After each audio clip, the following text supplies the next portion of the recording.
Hey, hey! This is S.W.D, Sistahs Wit Disabilities, where we're uplifting, inspiring, and enhancing the knowledge of individuals with disabilities. Yes. My name is Crystal, the blind baddie, and this is my sister. Hi, I'm Kay. I am Kim. Keep it moving. Your local lady X-Pimp. With an X. right. Okay, I'm gonna still let you say X until okay. Until what?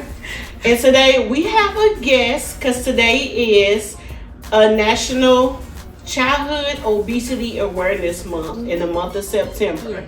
So we have Miss Victoria today. Hey Vicky. And she's gonna talk to us about nutrition, health, and wealth. She has a meal preparation company with juicing, and she's also a health instructor, fitness instructor, and yoga. So I don't do too much yoga, but I do spin classes and circuit training and weight lifting. Okay, we're gonna get into it. We're gonna get into that because we met you when you were doing that yoga. Was you yoga? I wasn't yoga. That wasn't her doing yoga. You was juicing. I was juicing. Yeah. We're gonna get into this part too, how we met her. Mm-hmm. So again, we're talking about Childhood Obesity Awareness Month, and if you see, me and Kim a little thick, and it didn't happen yesterday. No. So we were actually obese and overweight children, and you know we went through some things. Yeah, we sure did. Me. I kind of stayed to myself. I know, surprisingly, I know y'all might be surprised that I used to be an introvert. I used to just sit on the corner of my bed, eat my little snacks, and watch TV all day. I got bullied for being a big girl. Mm-hmm. And, they used to say stuff like, oh, she gonna sit on me and squish me. And that used to hurt my feelings because I'm actually look like, I look heavier than what I am. Light on your feet. I am light on my feet. Okay, because baby, I run up on somebody real quick. Yes, she would. I'm a big girl, but I can get to you. Yes, she would. And and the crazy thing to me, I'm cute for a big girl. That's their favorite line. I heard it a lot too. And when I was in the 7th grade, I had some boys come up to me and it's like, Crystal, all the boys said if they like big girls, they would talk to you.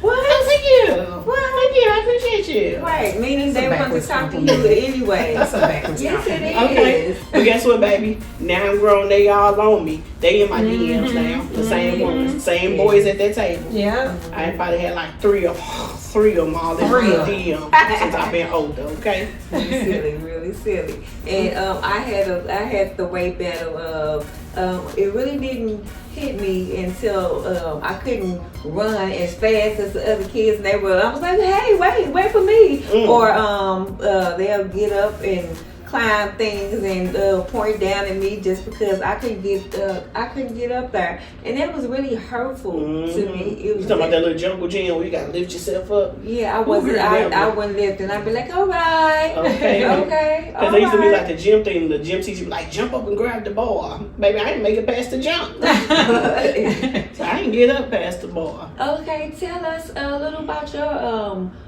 childhood weight problem. Well, hold on. Let's introduce her. Okay. So, we just had an event at the 100 Black Men of Metropolitan of St. Louis health fair. Mm-hmm. That's a lot to say. Yes, it is. But we had tables. Y'all gonna see, we got some reels coming out.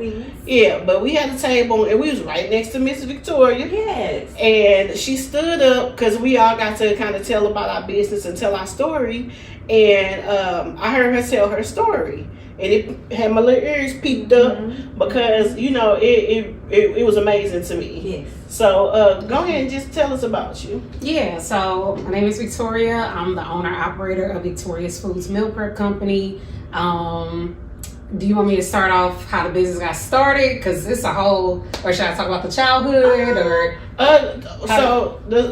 From the health. Okay, so from the health perspective, this business was birthed out of the health conditions that I was experiencing. I got diagnosed with lupus back in 2008. I was like 19 years old.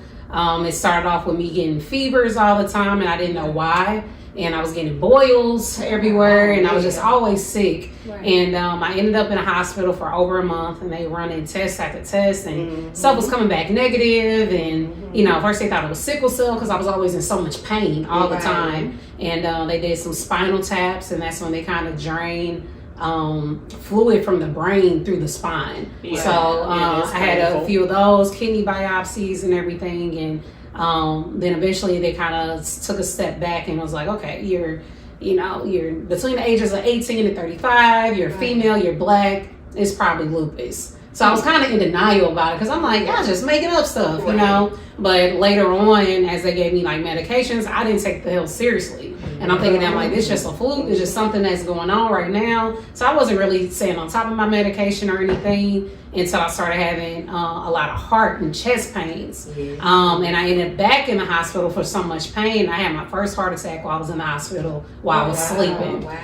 So the thing with lupus is a autoimmune disease that affects the heart, the lungs, the brain, the skin. You know, it affects a lot of different organs, and it was affecting my heart. There was a lot of inflammation around my heart and my kidneys. I was having kidney failure as well. And they were only functioning at about 50% because I had a lot of protein spill.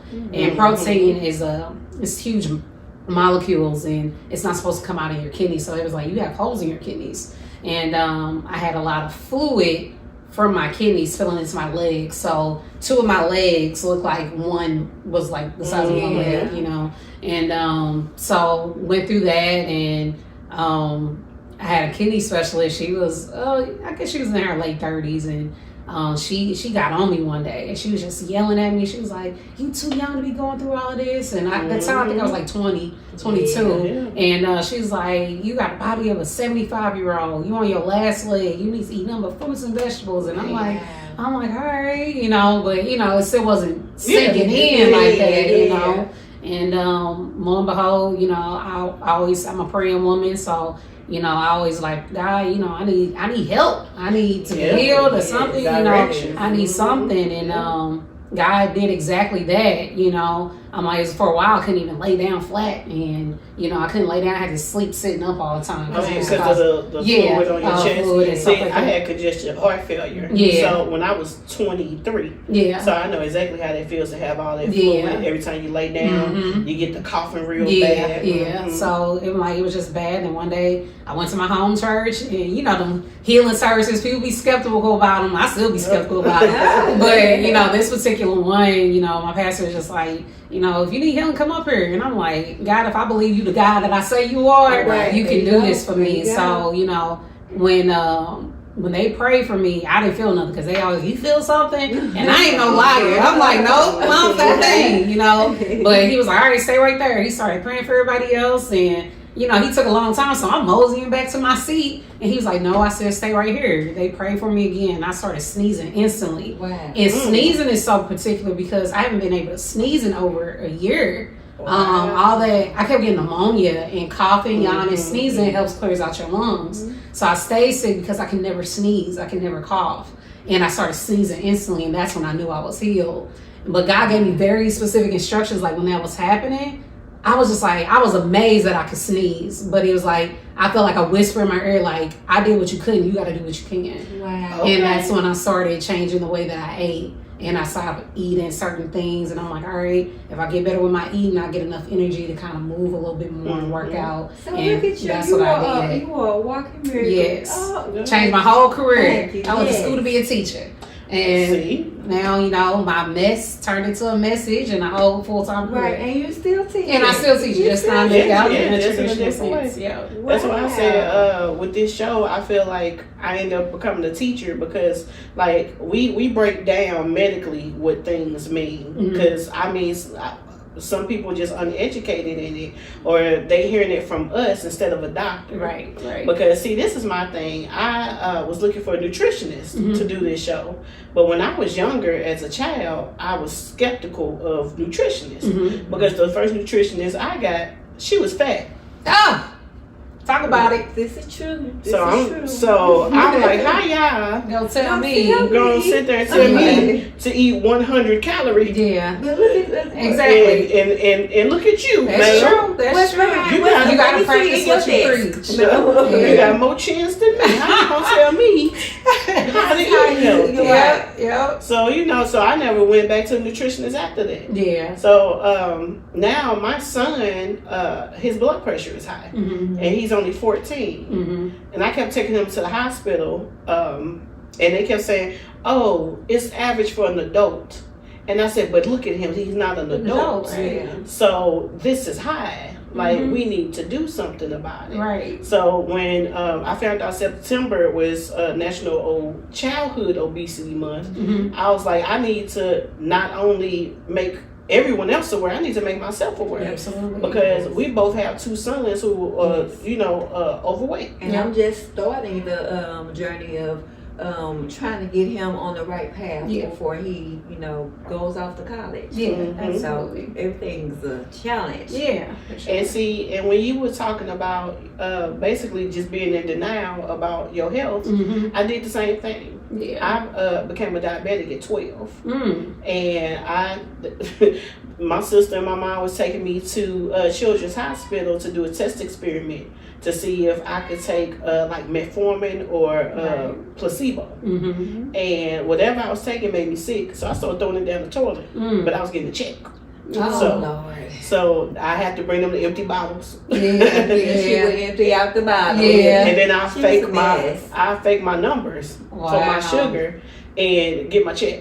I Wow. was 13, 14. Yeah. I wanted my check. So I went through a lot of years of being in denial. Mm-hmm. And like I told you, I had congestive heart failure once I had my son. Mm. And that was like a opening to me, like, okay, Crystal, get it together. Right. You know what I'm saying? Because I almost died Yeah. after having him. Mhm. And I was like, I need to get my life in order to raise my son. He was a Yeah. blessing. I had how many miscarriages? I had 3 miscarriages. Wow. So he was the only one that made it. Yeah.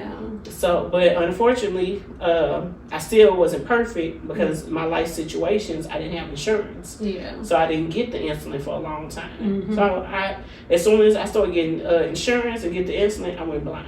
Wow. So Is it from the medication or no, it's from the just being a bad complications? Yeah. diabetic. Mhm. Gotcha. And they told me when I was 12, they was like, by 28, you're going to be in a wheelchair because you're going to lose your legs. Wow. So I that's always what paid they- attention. Yeah. All everything that they was telling her, she was like, I don't believe it. Okay. Mhm. And as time progressed, Yeah, and it's a double-edged sword because doctors are so desensitized Yeah. to certain things Mhm. because Oh, they gave definitely. me 6 months to live as well, and they wanted me to abort my son because they said my body wasn't strong enough to carry a child, and I was like, Mhm. I don't want to believe that report. You know what I'm saying? So Right. that's why I was like, I'm really strong in my faith because God got the final say. So did you have your son? I did have my son. Ah. He's 11 years old now. See? But yeah, they gave me 6 months to live 12 years ago. Okay. So look at me now. But Okay. but no, sometimes it's a lot of mental. You want to take what the doctors say and use it to your advantage. When I say they're desensitized, they see sick people every day and they just ramble off these reports and they don't care and they misdiagnose people and They say you're on your little way. Yeah, to you figure it gotta out on your own. Yeah, you gotta be your own advocate, and that's what I had to do because they gave me a lot of medicine that didn't work. They gave me medicine that I was allergic to, and my whole body seized up, and they just injected the meds and left me to my lonesome. And by the time my mother came back in the room, my whole body was just twisted up, and she was like, "What's wrong?" And I'm like, "They called the rapid response team and injected me with Benadryl, but they don't. I wouldn't say they don't care, but." You got to be your own advocate. Let's just say that, So how was your health because you said you were about 19 when all this started happening? Yeah. So before then, when you were a child, how was your health? Before then, I felt fine. I started feeling symptoms of pain when I was 14. But it wasn't constant. It was just like, oh, maybe, I was working out. Like I said, I was a dancer and I was on dance teams, step teams, and track and all this other stuff. But so I'm thinking it's just regular soreness or whatever. But it was just some days where I'm like, I can't lift my arm like at all. It feels broken, you know, and it was just a lot of pain all the time. Then maybe a few days later it'd go away, and I just lived my normal life. And it was like right after high school. And I think stress brought a lot of that on. So that's why like we got to learn how to minimize our stress. But stress I'm like, I was stressed out. So I'm like, okay, I'm going to school from 8 a.m. to 3 p.m. and I'm working at Ameristar Casino as a cook, and I got to be at work by 3:30, and I'm getting off work I'm getting off work at 11. Then I'm going back home around midnight doing homework, and I got to do it all over again the next day. So I wasn't getting no sleep, no proper nutrition, stressed out of my mind, got my own apartment, just trying to manage stuff. And that's when all the symptoms started happening, the fevers, the boils, like the shakes. I'm weak. I'm just like, I'm out of it. And they were just giving me pretty much painkillers. And I'm like, thank God I'm getting addicted to it. Because I was on Vicodin, oxycodone, and I was a whole drug dealer. It was like the whole pharmacy in my bathroom. They call me Crystal Greens. I got all. They like, what you got in your cabinet today? Yeah. You got some antibiotics. I'm like, let me see what I got. Because I get so much of it because they just like, here, take this, here, take this. Yeah. I had to tell my doctor recently, I said, I understand that your job is to give me medicine. Because that's what an MP does. They give you medicine. I said, but this is not helping. Like, this is not saving me. And she just said, well, Crystal, I keep telling you, your diet. She's like, that's the best I can tell you. And that's thankful she did that, because a lot of doctors don't. They don't need a nutrition certification or a license to be a doctor. I think that's one of the lowest requirements as a doctor. Like, you only need 2 hours worth of time with that when you go to school for it. They don't promote that because it's kind of holistic, if you will, and they believe in medicine. So that's why they pump you up with the medicine. They treat you, they don't cure you. So treatment means you're going to keep coming back, and their food can actually heal you, and that's not where the big bucks are. The pharmaceutical companies, they got to make that money. Yeah, absolutely. So they got to push it out. I mean, right now it's helping because that's all I got. Until I finally break through. Yeah. And get right. All right. Now wait a minute. Me and Crystal, we both have. We both use phones. So we both use our phones. These are accessibilities, people. Don't think we being rude. Text messaging while we got a guest. We use these phones, and I have aphasia. So it's not that I don't really talk very much.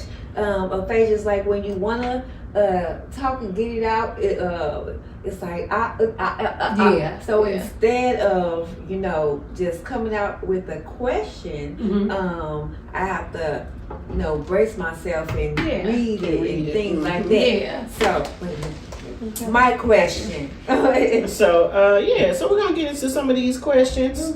And come on now, did I not?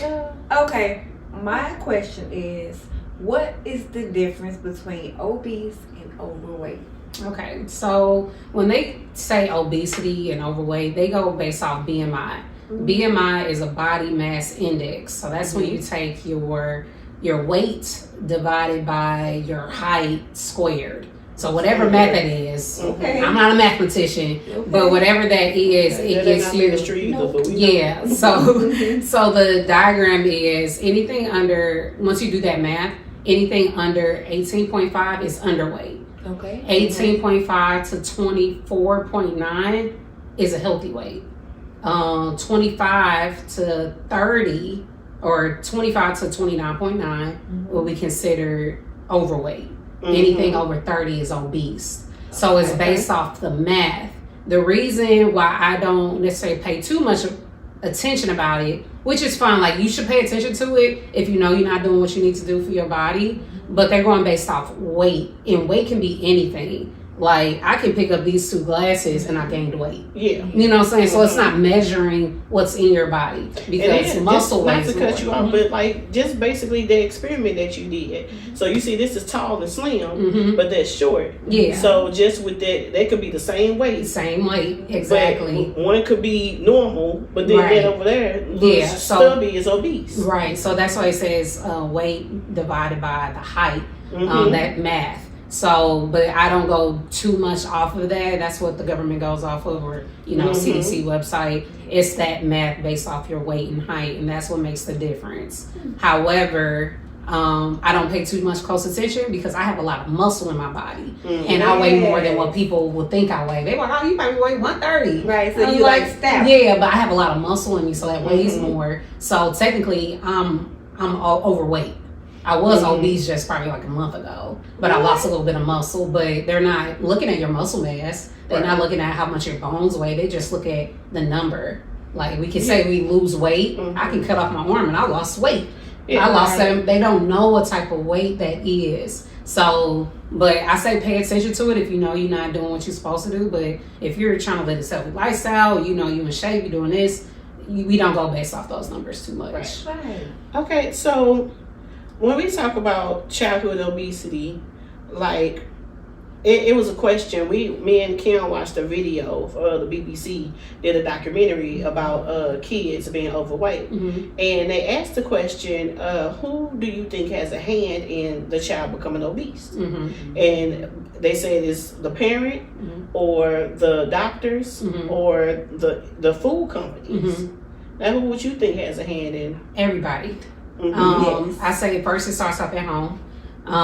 Then two, I would say the industry, the food industry. Pumping the children with it. Yeah. Pumping everybody with it. Right. Because it's quick. Yeah. So I'm like, I blame the parents because we the one that's feeding our kids. Yeah. I have an 11-year-old son. He's overweight too. And I'm a whole food expert. Right. But I'm like, it's the parents, and I'm like, I be trying to cook them something convenient because I've been cooking healthy food all day. That's the key word, convenience. Yeah, we feed them off convenience. So a lot of times I'm like, pop that piece on the oven, Yeah. So, I had to check myself on that because I'm like, I'm just repeating the cycle. How I'm going to say I'm living this lifestyle, but I'm letting my son get overweight and out of control. So first I blame the parents because, raise a child the way they should go, But after that, I would blame the industry because with social media, TV, whatever, the promotion, even I worked in the grocery store industry before I was full time.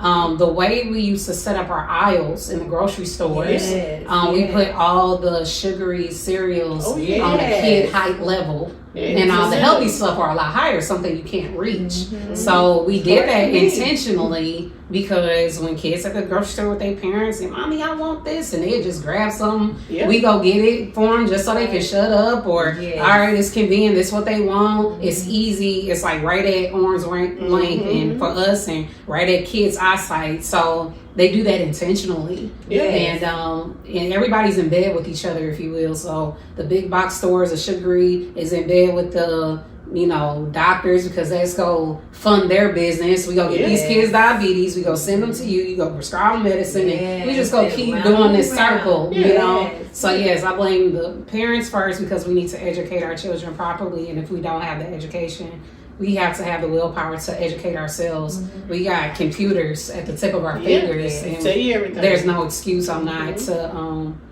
try to be more knowledgeable of how to eat. And secondly, I blame the industry. Well, see, I had the conversation yesterday with her son because they came in talking about the questions, and he said the parents. Yes. But what I said was, but who was to teach the parents? Right. Like, we didn't get, well, here's your baby and this is how you feed them. And that's why sometimes it's not always the parents' fault, because when we first have a baby, who's teaching us how to feed them? But yeah, that's kind of what I go back to. We go to these big programs. Yeah, true. And feed them that, and they might be getting big off of the with the Similac and Infamil and everything else. Yeah. And that's why I said we got to hold ourselves accountable. It's not a blame game. That's why I was like, we're old enough now. Like I said, we got computers at the tip of our fingers. We have to take that control back, because my mom wasn't necessarily taught that, but I brought it upon myself to learn it so I can break that that tradition somewhere. But I don't like blaming anybody. We got to hold ourselves accountable. Right.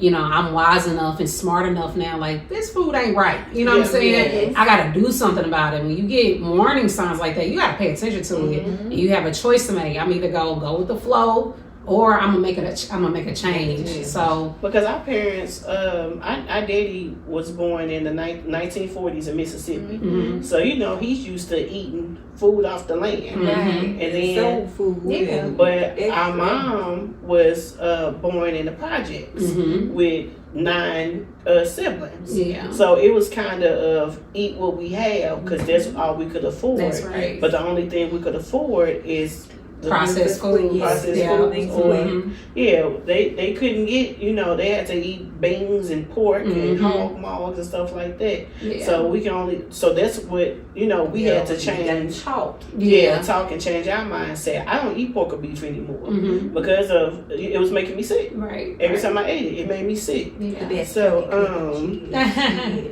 Yeah, so like they used to kind of make fun of me, No. and because when we go to my auntie house, they'll have all this ham and pork, and Yeah. I actually have to go stop and get my own Something food else. before I Yeah. come I'm the same home. way. Yeah. Mm-hmm. So, what other side effects from childhood obesity other than gaining weight? Like you said before, Yeah. high blood pressure, diabetes, heart issues, kidney issues. I always say food can either heal you or kill you. Yep. Yes. The choice is literally yours, and you even have people that look in shape that aren't healthy. You know what I'm saying? People are this new vegan age, if you will. Oh, When I yeah. say that, everything's vegan now because it's popular. You know, Yeah, and it but tastes kind of good too. yeah, some of it does taste good, but we have like vegan junk food now, and you have these people that are skinny, but they're not healthy. They're eating all these vegan burgers, Impossible burgers, and Which is still processed. which is still processed. It's very soy based, and men not even supposed to eat a lot of soy because it gives you man boobs, if you will. It changes your estrogen. Even with women, we start getting hair on our face and stuff like that. Right. I do too. I be plucking from time to Okay. time. But Some nah, laser surgery soon. Yeah. I said I'm tired of plucking. yeah, Go it's ahead. a lot of I'm stuff. gonna Just, go on it's a- Groupon and get me a laser Right. surgery. Yeah. It's a hormone imbalance for sure that some of these products give you. So I try to be more plant based instead of vegan, because vegan got a weird rep to it now. But when I say plant based, you know that I'm eating fruits and vegetables, nuts and seeds. That's what real food is. Everything else is a food product. But yeah, go back to your question. It'll cause diabetes, inflammation in the body, high blood pressure, all that stuff. Not just weight gain. Yeah, absolutely true. Okay. Because I deal with it. I'm going through all of it, even as a child. Yeah. All right. Now, does classism, income, have an effect on childhood obesity?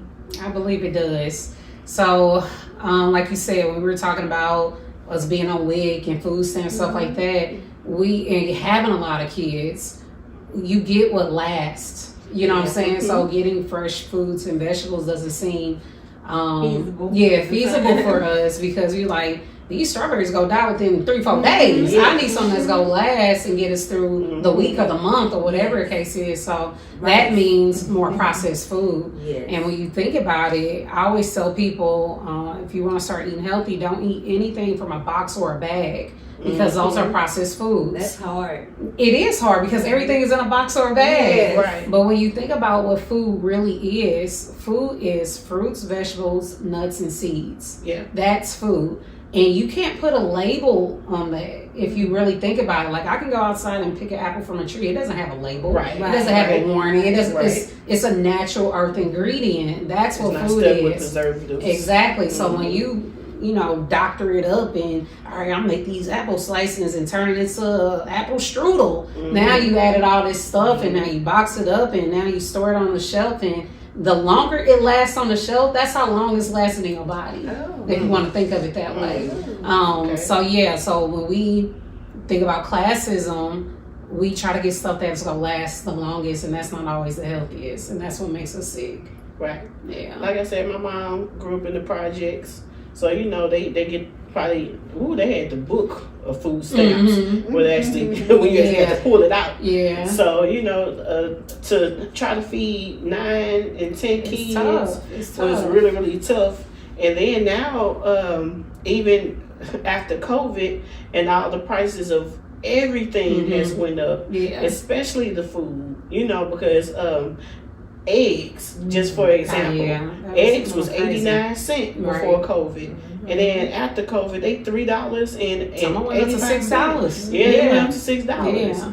So when you used to, because around that time, me and Kim, we did keto. And keto is nothing but cheese and eggs in my mind. Cheese, eggs, and meat. That's all I was eating. That's all I felt like I was eating. Cheese, eggs, and meat every day. It worked for a while. And we stopped. And when keto stopped, baby, it'll plump you right That's back what I up. say. It's not sustainable. Like even with the services that I have with the meal prep, a lot of people ask me, "Do you do keto?"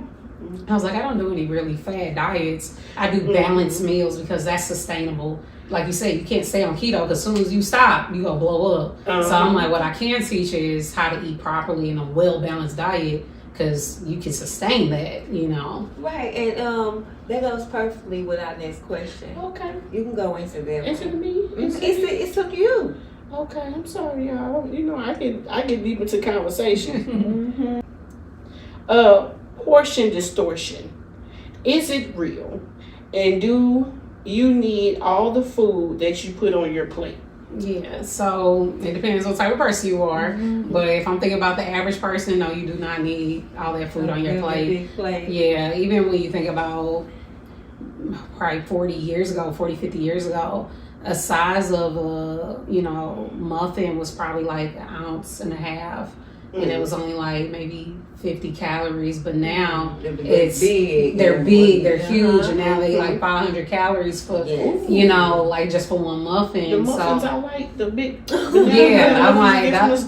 Yep, I'm like that stuff is crazy. So a trick that I do, I mean, that's where the term, or they say your eyes is bigger than your stomach. Yeah, and we feel like we gotta eat everything because it's on the plate, But a way to kind of get around that, what I started to when I started losing weight was getting smaller plates, and I fill that bad boy up instead of getting the regular, 9-inch plates that it is. I get the little saucers and fill that up because that'll help. I do that also. Yeah, and it kind of helps with eating less. And another thing is don't eat, and it's fun when you do this, but don't eat with the TV on. Because we like to eat and be like, we gonna stop eating when the show over. Yeah. So we just keep eating. We pause it, go get some more, and we feel like we're not done eating until the show is done. Yeah. But we overeat when we watch TV because we're not paying attention to what's on our plate. We just scarf it down. I don't like being on the phone and eating. Yeah. Because I feel like I've been talking on the phone, not paying attention. Like you just said, not paying attention to what I'm eating. And then I look up, my food gone. And I'm like, well, I didn't eat nothing. Yeah, I'm like, I ain't even. I don't taste savory. So when I'm on the phone, it seems like every time I got a good meal, my editor called me. I tell him that all the time. And I'm just eating, and he just talking. He's very educational. And then I look up the food gone, and he's still talking. Yeah. And so I get off the phone, and I'm like, well, now I need a snack. Yeah. Because I didn't eat. Yeah. Yeah. So I can't eat like that because of what made me. How can I say this? Your surgery. Yes, I had to have surgery in 2015. I had my I want to say it right. I had my stomach cut like a banana. She had bariatric surgery. Surgery. So that made me get all the way down to 174 from 350. So 350 to 174. Wow. And I started eating again and up to 250, and now I'm 202. But now I'm losing weight with the help of shot Moderna. Gotcha. So it's like my stomach is shrunk back because I was eating, girl. I don't know. Yeah. She's doing well on the Moderna. Now I did the Moderna. Charlotte. It was a disaster. Really? Because I'm actually a diabetic. The Moderna is an insulin shot. And that's a new fad, too. It is. A lot of people's doing that. Yeah, all the celebrities are doing it, and it's expensive. Yeah. So luckily, our Medicaid and Medicare paid for it. Oh, wow. But it helped her. But me, I'm still fat. and I had horrible side effects. Yeah. Like the vomiting and the diarrhea. I was throwing up out my nose in the middle of the night. Wow. I couldn't stop burping. I always had headaches. Yeah. So I finally stopped. Yeah. Because I just said I'd be fat. Yeah. It wasn't worth it. We're gonna look through other avenues. Avenues. That's That's the the word way. for Yeah. it. I'm Thank like, you. Thank at the you. end of the day, like the things to sustain. Even with gastric bypass, you have to sustain it. Yes. You know, I see people get BBLs and all these body stuff done, then they get big again because they never learned the habit. The way to maintain that nice BBL, diet and exercise. Yeah, that is the solution to everything. Yes. Like, yes, you can do these quick, you know, Quick fixes. these quick fixes, but to maintain it, it's gonna go back to the original thing you need, which is diet and exercise. Because if you don't learn that, you're going whatever you don't learn, you repeat. So it's just like you didn't change anything. You just spent a whole bunch of money, and now I'm like, what am I gonna do? You're back to square one. So you have to master, eating right. Yeah. And see, with my son, like I told you, his blood pressure is normal for an adult, but not for a child. I was like, okay, well, what type of diet am I gonna do? I'm gonna do. I'll try keto. I'm gonna try. Because cutting out the carbs does help. Cutting out the sugar does help. But you have to. It's expensive. And you have to do cooking every single day. It's hit or miss. And then I was like, all right, well, let's do raw vegan. But I don't know nothing about raw vegan. Yeah. Because the crazy thing is, I didn't start eating vegetables until I was 25. Yeah. And I only eat 2 fruits now. Yeah. So I was like, okay, well, one day I'm just going to sit here and I'm going to try out fruits. Because I can't say I don't like it. Because I ain't never had it. And it's exposure. You need to learn the exposure and just try new things. I need to grow up. Yeah. I'm gonna be 40 and never had a melon or a cantaloupe. So it's time for me to grow up my taste buds. It's tough. And I always say, I don't know if I told you, I have an ebook called Victory Over Lupus. And it's not for people who have lupus. It's for anybody that's struggling with inflammation, trying to reduce inflammation, just live a healthier lifestyle. So it gives a lot of tips and tricks. Hey, I want to listen to that. It's a chapter in the book that's called Hard or Harder. And people was like, well, it's too expensive to eat healthy. And I'm like, well, what's more expensive is you going to the doctor paying for all these meds and now you need surgery and all this other stuff. That's what's more expensive, So it's like, you got to pick, it's all gonna be hard. Just choose the right hard, you know what I'm saying? So even with the whole food, like, it can be hard or it seems expensive, but when you get the art of it, because like even the frozen vegetable eggs, those are very inexpensive. That's what I do. I can do frozen vegetables and fruit. That's all I got in there. Yeah, I'm like, do a lot of those and just learn how to just take control of your life, because you're going to pay a price at the end of the day. You're either going to pay it now or later. So I like to just kind of pay it now and just pay it forward, get the right stuff in my body now, try to teach my son the right ways how to do stuff, and it'll get easier. You really have to kind of detox your body in a way to start enjoying those things. It may not even be good all the time, but it's just like it's good for you. Now, it may not always be. You're talking about detoxing your body. Oh my goodness, I have a story about. Let's talk about your juice. Okay. It was great. Oh my goodness. I'm glad you like it was great.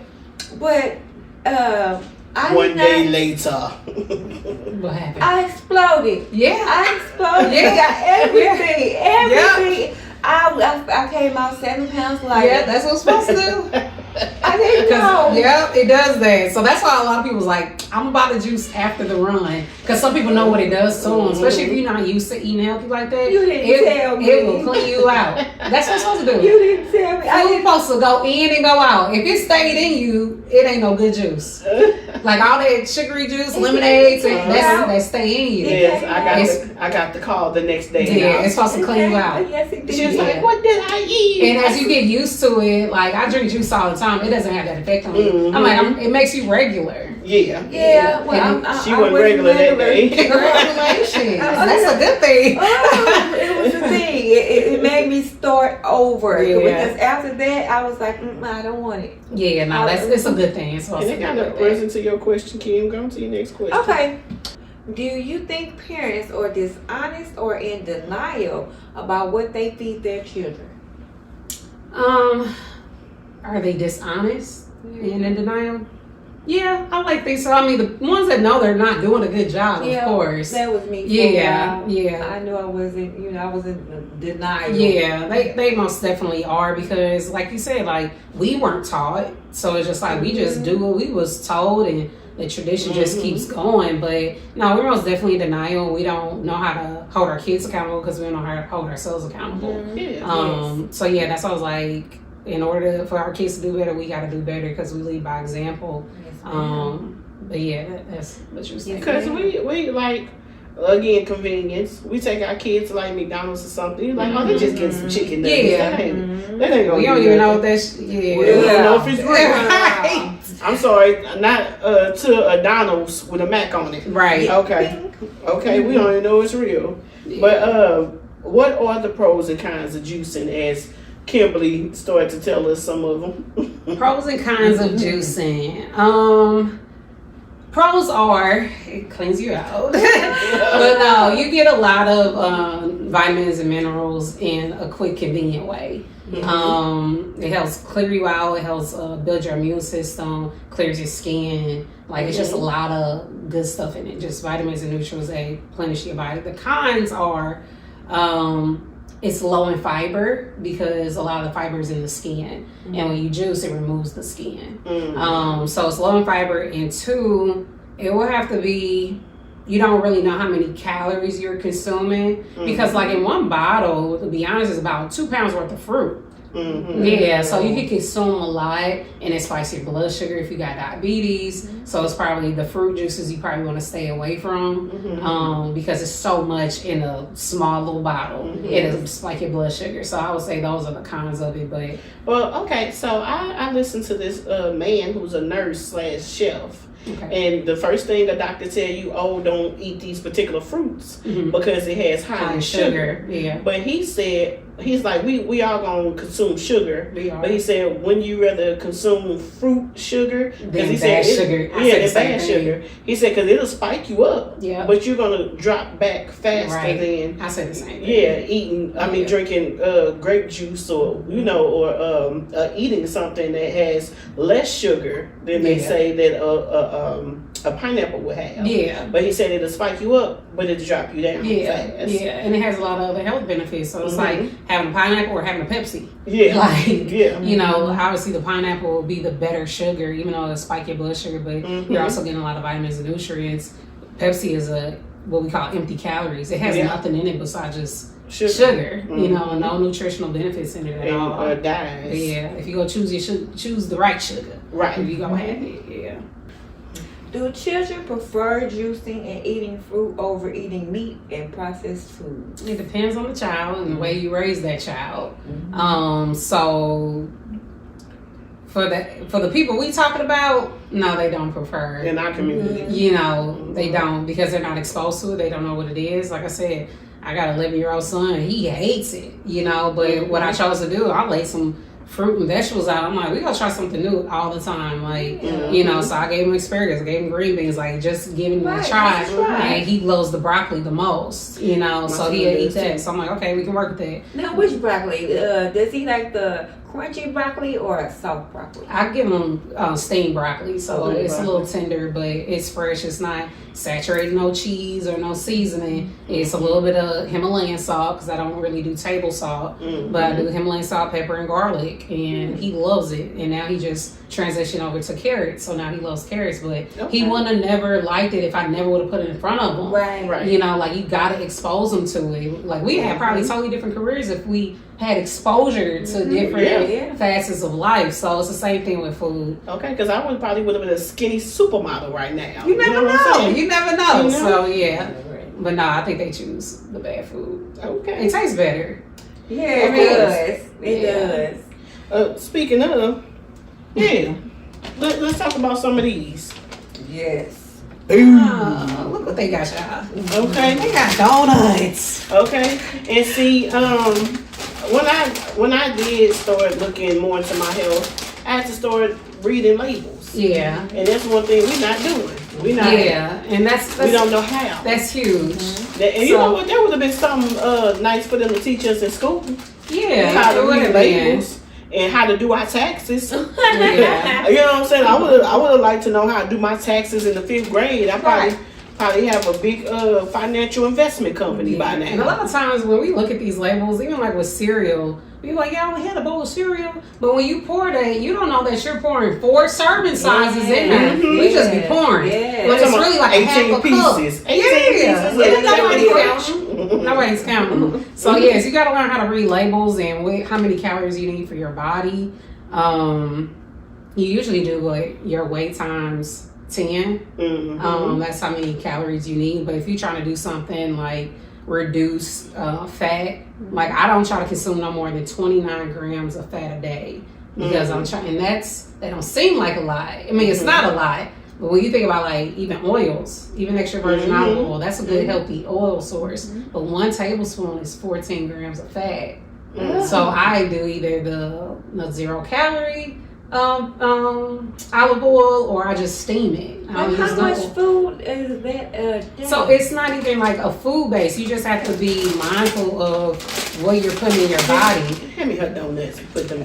Those are Kim donuts, not mine. I don't want y'all talking about. Ain't you diabetic and you got them donuts? Yeah. No, those are Kim's. Okay. No, you just got to be mindful of what you put in your body, and you have a choice to make. When I was pregnant with my son, they gave me a dietitian, and they were afraid that I was going to be prone to being diabetic because I was on steroids. So I'm still on steroids. And steroids make you eat more and make you gain weight like crazy and all this other stuff. So she was like, here's a quick little tip. She was like, if you get a Subway sandwich, 6 inches, every 2 inches is 15 grams of carbs. She said you can only consume 15 grams of carbs in the morning, 45 for dinner, and 45 for lunch as well. So she was like, so when you think about a Subway sandwich, 2 inches is 15 grams. So she was like, more likely you getting a 6 inch. Wow. And I was like, at the time I was getting a whole 12. Okay. You feel me? So she was like, you just blew, and she was like, when you look at a grape soda got a little can got 46 grams of sugar in it in 1 can. So she was like, you either go blow it, your whole meal intake on a drink, or do you want a nice 6 inch Subway sandwich? Okay. So I had a choice. I'm like, I'm gonna eat this Subway sandwich and I'll get some water with it. There you go, big girl. So you gotta choose. So do that mean I can eat a Subway sandwich? I can get the whole foot long and eat the Subway sandwich? You ain't supposed to get no foot long. Well, I'm just saying, like, okay, I can eat half the 6 inch at lunch and then eat my other half at dinner. Yeah. Will I be in my Yes. Okay. Yeah. Here I come, ways they got subs. Yeah. So I'm like, just make sure you make the right choices. So like you say, you like, well, then what do I eat if it, you want to get lean meats? You have, I don't know if you went to the grocery store and you see the hamburger that has 97% lean, 3% fat. You want to get stuff like that that has very lean meats. You want to get fish. Fish hardly has any fat in it, if at all. It doesn't have any carbs in it. So doing the tilapia, salmon is a very fatty fish. It has good healthy fats. That's the one I love. If you remove the skin, it'll reduce it some. But it has good omega-3s. It got the healthy fats, but you just don't want to overdo it. So that's when we go into portion control. You probably want to have maybe 4 to 6 ounces, not no whole, Okay, half of a slab of salmon. So it's just about choices, right choices. I sure wanted to cook one today too, but I ain't get it. Yeah. But okay, but I don't eat pork or beef. I'm a that's good. I'm a turkeytarian. So what I do is, I eat meat, but I went the whole month of August, no meat.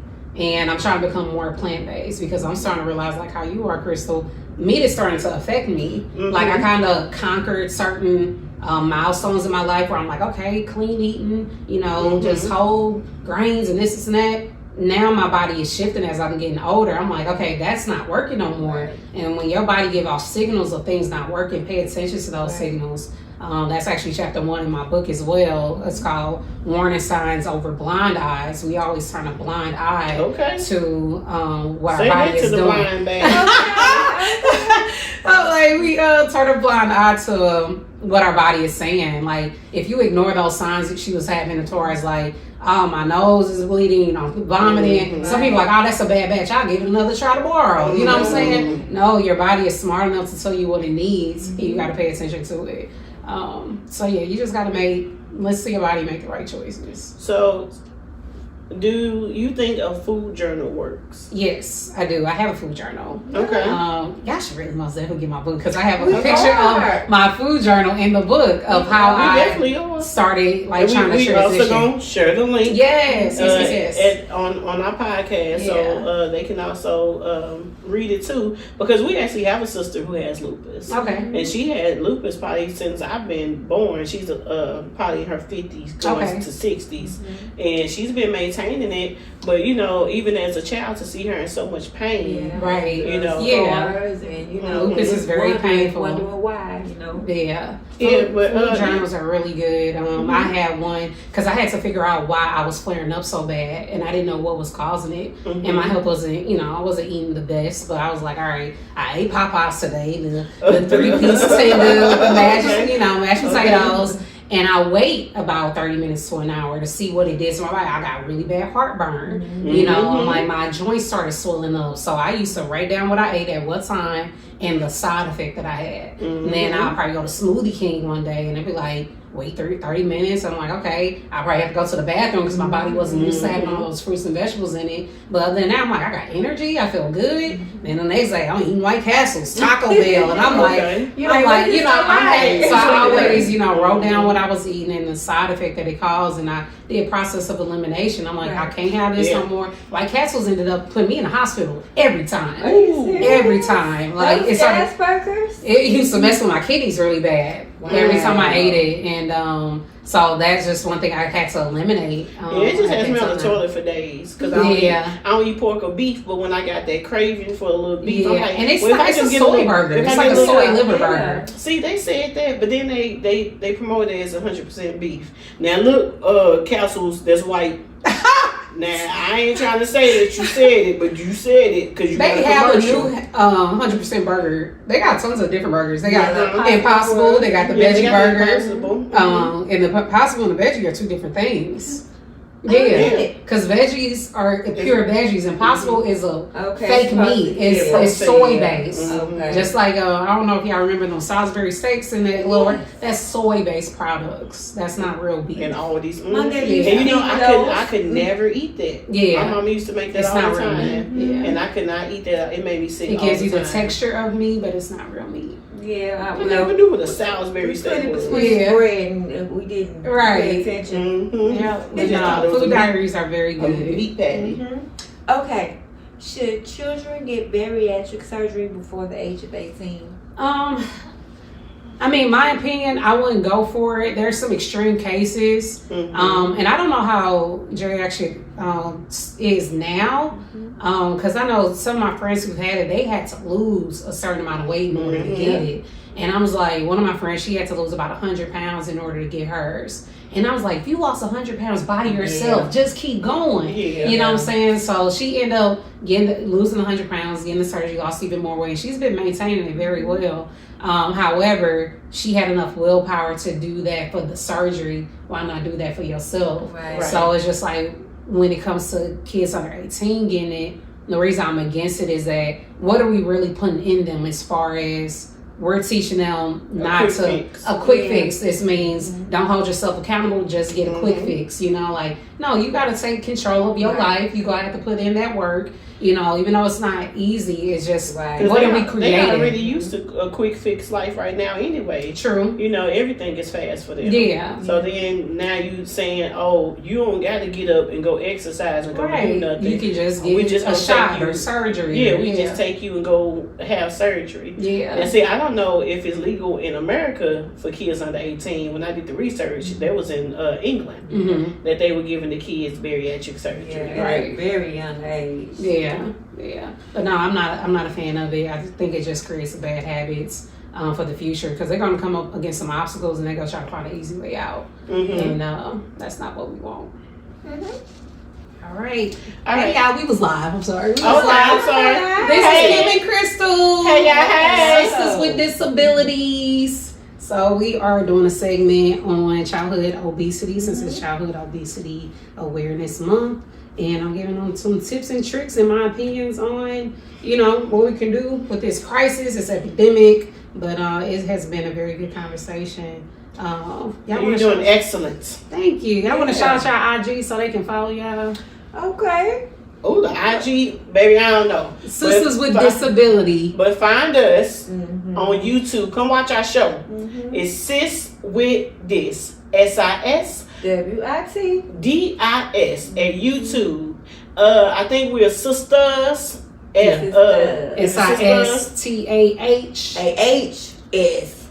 SISTAHSWIT. Yeah, With with disabilities. disabilities. Yeah. Okay, we ain't gonna spell that one out. Yeah. Because people on our show know spelling ain't my ministry. Right. Okay.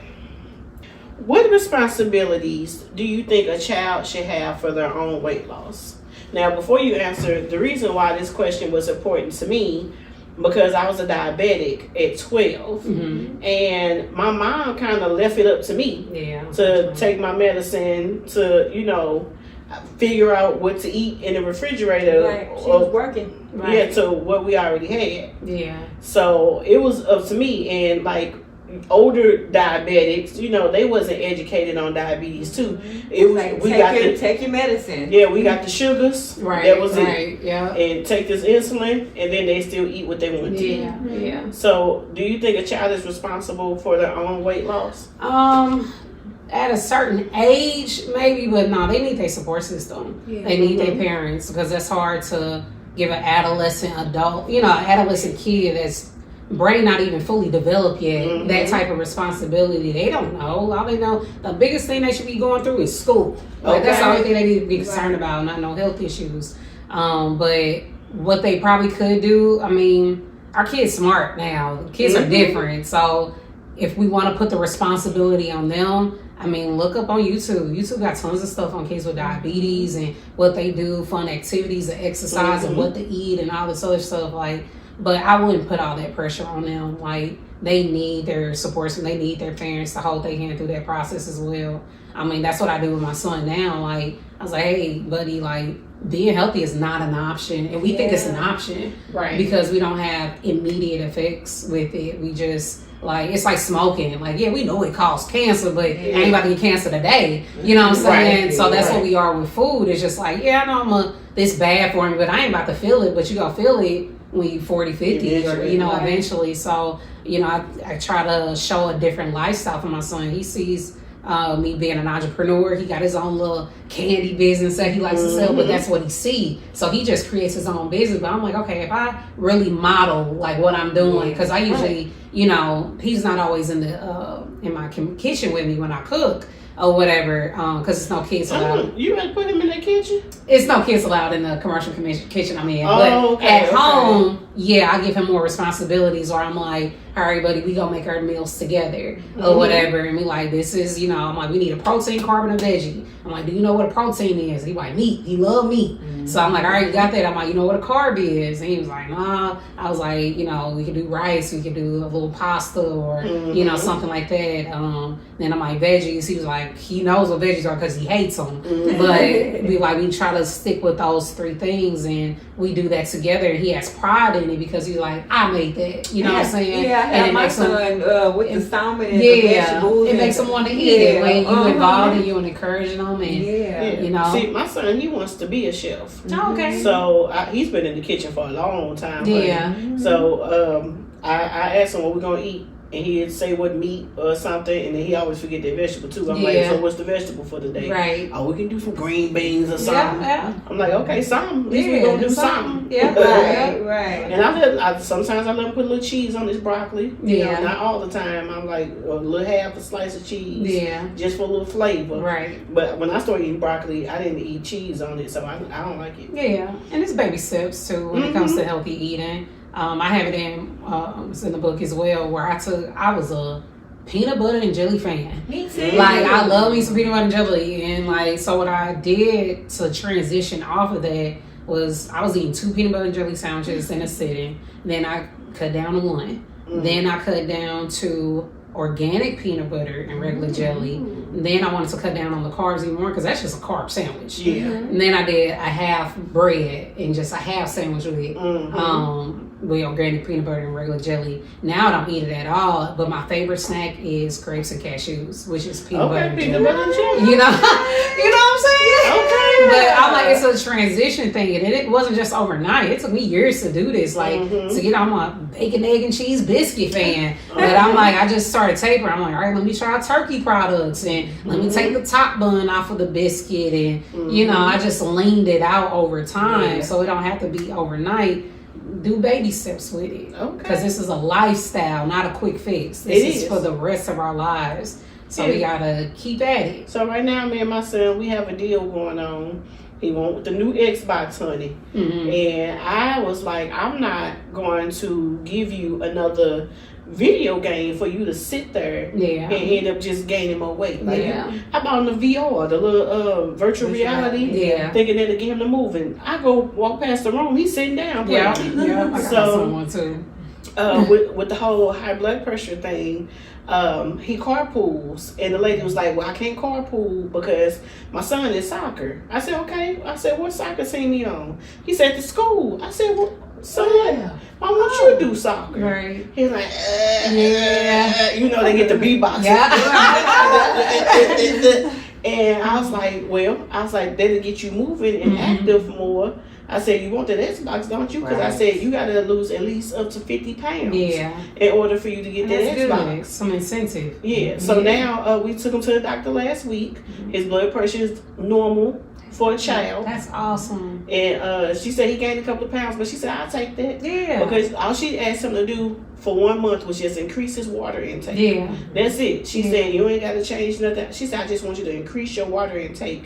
And he doing the soccer. That's awesome. So now, you know. And that's a real life proven example of how you just change this from increasing your water, probably moving a little bit more. But like I said, like food can really change your life if you eat the right stuff. It can change your life for the good or the bad, depending on which foods you choose. But no, like if he keep on with it, he'll be normal, like normal size. You know, just get a little taller. His BMI probably won't never be what it's supposed to be as doctors says. But you know, it'll work for him. I know him. He'll get that. He wants that Xbox. Right, he really does.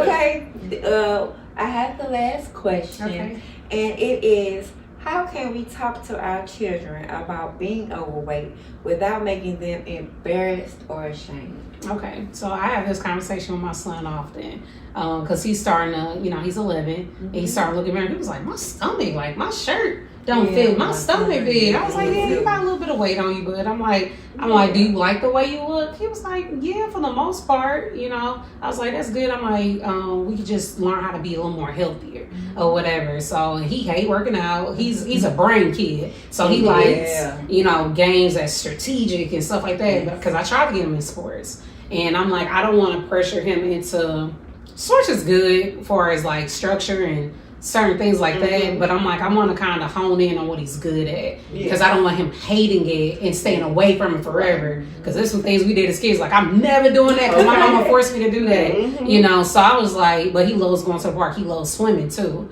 so I'm like, we got some indoor pools around by my house, so I'm like, let's just go to the pool. I'm like, exercising can be fun, it don't have to be lifting weights and running on the treadmill, you know. So I was just like, let's go to the jungle gym, go to the park, let's throw this frisbee, let's, you know, and get them moving or whatever. And I was like, you gonna get healthier over time, far as that weight dropping off, because, you know, he's a little guy too, so he's just a little short and chubby. I'm like, you gonna get taller, but if you eat the right stuff, you gonna get taller, you gonna lean out, you gonna be fine. But I'm like, I really encourage him to love himself first. But I was like, yeah, you got some weight on, because he asked today, he was like, Mommy, if I'm overweight, I was like, yeah, a little bit. And then he was just like, are you kidding? Like, because you're always joking. I was like, no, but I was like, you overweight. But I'm like, Mommy is too. You know, I'm like, we just got to work at it or whatever. I'm like, what you want to do for an activity today? Because I monitor screen time, because he's always on his tablet. I was like, let's do something else, you know. So I'm like, let's just go outside. Let's do this. Let's go driving. We'd go by a lake of water and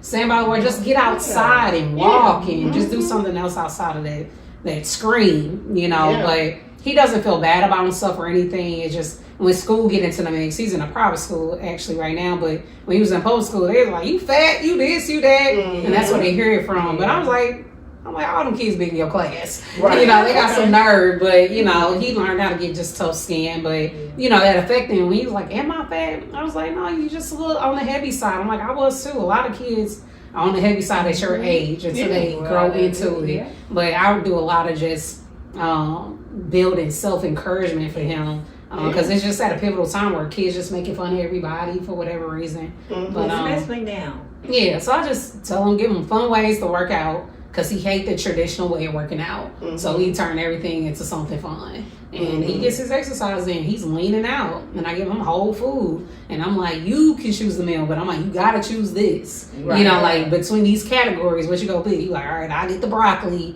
And maybe the yellow rice. Or whatever. He don't like brown rice, but he get the yellow rice and some chicken or something. But yeah, just be there with him and just speak life into him. Yeah. You know, and it'll reflect back because he speak life back into me when on my down days. Okay. But I'm like, it's gonna return back. That's what kids are for. Yeah. Because I had to kind of change the way I talk to my son as well, because like the way our mom and aunt kind of used to talk to us, and I don't know if they thought that it was encouragement because like you come in and have some, you look what you got on and your rolls sticking out and look at your chin and lift your chin up and you got and that that I don't think they realized that they used to, I don't know about her, but they used to hurt my feelings. Yeah. So I caught myself doing it to my son, like patting on his stomach and talking, that show poking out. Yeah. But I was like, don't do that because that's what used to hurt you. Yeah, it's a learned behavior. So I just was like, we gotta just do better. The numbers, I was like, look at the numbers, and like I said, we're doing the soccer right now. That's good. He said he agreed to the raw vegan diet. I was like, we try 3 days first. Yeah. And then try 7 days. Yeah. So my cousin, she sent me an ebook with raw vegan recipes. Yeah. And with her son, he's 18. So he can make his own choices. Yeah. And, but he has a he has eczema down his throat. Yeah. So he had now they're trying to take him off of dairy and wheat. So that's we shouldn't be eating that anyway. Right. Yeah. So it's hard because it makes him choke a lot more. Yeah. So we're all trying to do our best. That's why I said we wanted to do this show today to bring awareness. And because I know we all everybody don't have the skinny kid. Right. But then some people got the skinny kid, they eat too much junk food. Yeah. So, you have to be prepared because if you keep letting your little skinny kid eat all this junk food now, then they're going to be the skinny one with the belly when they get older. Right. So, and then they were like, what happened? Because you was eating all that junk food when you was little. Yeah. But Miss Victoria, Vicky. Yeah, I watch a lot of Tyler Perry. That was an old one. We appreciate you for coming and bringing knowledge to us. I really want to thank you because I said I was looking for a nutritionist. I talked to one and everybody kept telling me no.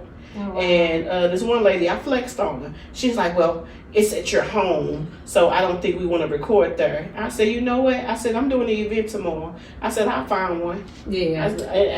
Not even knowing who's going to be there. Yeah. And I said, I'll find one. And I asked you, and I was like, you a nutritionist? She was like, well, I'm almost done. I'm like, okay, you nutritional-ish. Yeah. Good enough for me. That means you read, you educated, and you know what you're talking about. And you had a powerful story. Your story is very powerful. Thank you. Yes, it's amazing. So we appreciate you. Thank you. Again, give us the name of your company and your ebook. Yes. So the name of the company is Victorious Foods. Victorious Foods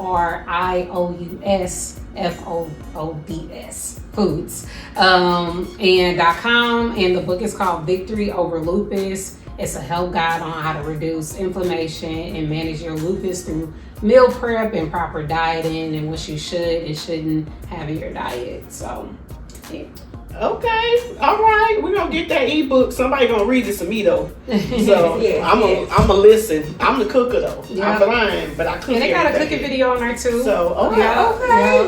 Look at That's that. all I need. And all. That's all I Yeah. need. So again, y'all, thank you for watching or listening, or just sliding on through and seeing what we talking about. Again, we try to keep awareness about health issues, illnesses, and disabilities. So you're already watching us on Sistahs Wit Dis at YouTube. If you want to contact us at Gmail, SISWIT